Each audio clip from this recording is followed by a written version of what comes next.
Bismillahirrahmanirrahim. Assalamu alaikum 7th class. Welcome to FSEX online sport program. My name is Taiba Khalid and I'm your math teacher in this session. In previous lecture we have learned about the concepts of direct proportion and we also solved the problems about the direct proportion.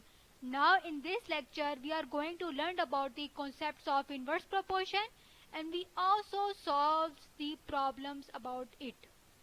Now I'm going to start my lecture with the following contents. First one is inverse proportion. Second one is algebraic and graphical representation of inverse proportion. And the third one is other forms of inverse proportion. Class, in this exercise we are going to solve the problems about the inverse proportion and algebraic and graphical representation of inverse proportion. But the problems about the other forms of inverse proportion, we will solve them in next exercise, which will be exercise 1D. To get to know about the concept of inverse proportion, let's read the definition of inverse proportion.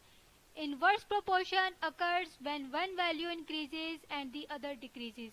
It means that in inverse proportion, when one quantity increases, it will result in the decreases of other quantity.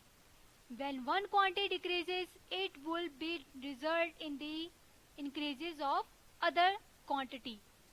For example, if you hire a more number of workers on a job, it will reduce the time to complete the task. But if you hire the less number of workers on a job, it will not be the same case. So, the workers and time are inversely proportional to each other. Now, these are the statements of inverse proportion. In case of two quantities x and y which are believed to be in inverse proportion, they can be written as y inversely proportional to 1 by x, y is equal to k by x. As you know that k is the constant of proportionality. These are the further statements of inverse proportion. When y is inversely proportional to the square of x, it will be written as y is equal to k by x square.